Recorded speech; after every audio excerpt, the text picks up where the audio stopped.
Whether you're a planner or an explorer, my advice to people looking to start writing a novel is always the same. Just start.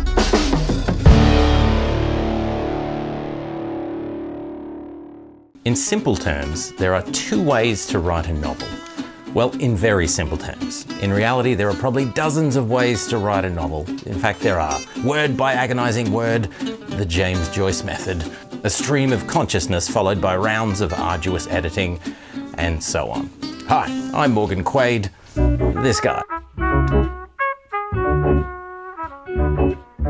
In this video, we're going to look at the two most common methods for writing a novel, those of the planner and the explorer. Now, I say two most common methods.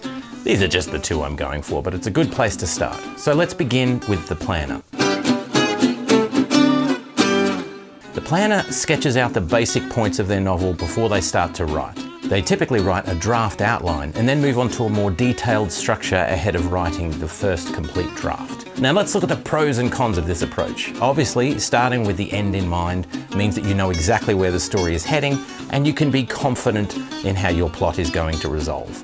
Most of the head scratching happens during the outlining phase instead of during the process of writing your first draft.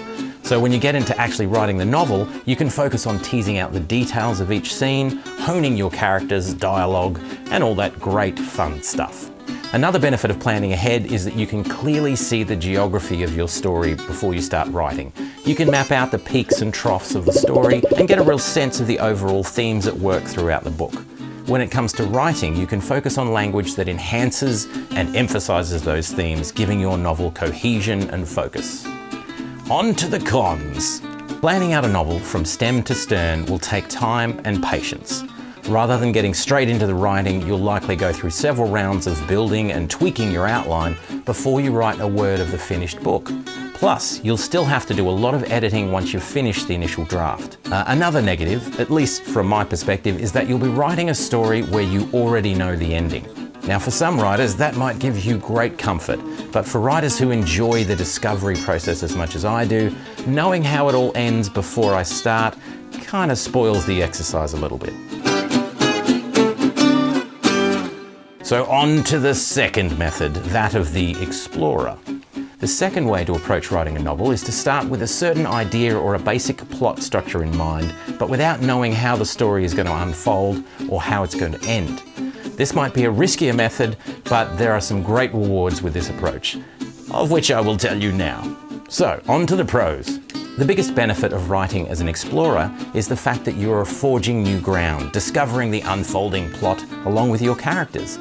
You're solving problems on the fly, coming to new realizations at precisely the same moment as some of your characters are, and you're genuinely experiencing the thrill of being the first reader of your novel. Secondly, writing in this way means that your novel is quite literally an open book. No pun intended. You can steer it in any direction you want without being constrained by pre-existing ideas or a set ending. Within the boundaries of the world you're creating, you can experiment with new ideas on the fly, test out plot points, and go with whatever works best. Thirdly, and this is a really important point for someone with my particular psychological makeup, writing as an explorer means you can get to work quickly. You can start writing straight away, forging ahead, even if you've got no clue whatsoever where you're heading. Now, on to the cons. There's a real danger with this approach that your writing might meander. Plot details can stretch on too far, side points can take up way too much space, and the story can begin to ramble. But the reverse is also true.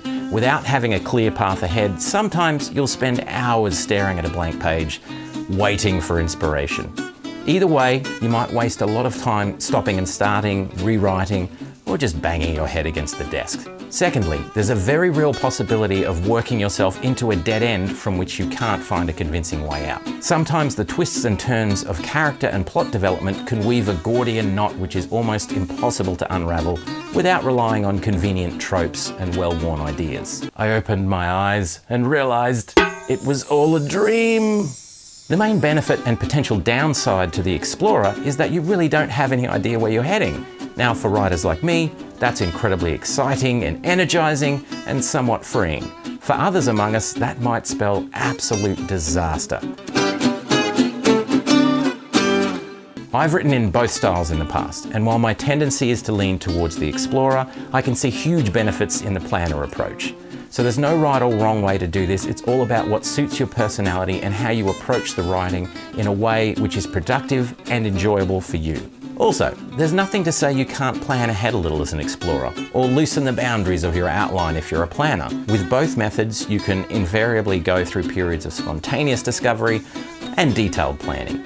Whether you're a planner or an explorer, my advice to people looking to start writing a novel is always the same. Just start.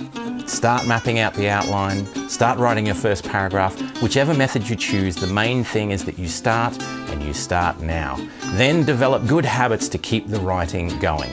The number one thing that stops someone writing a novel is that they never start. So get out there and get writing.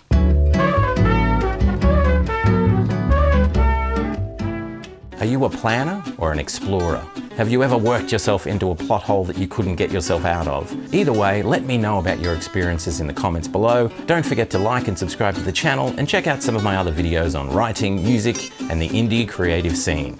And as always, keep it real, keep it safe.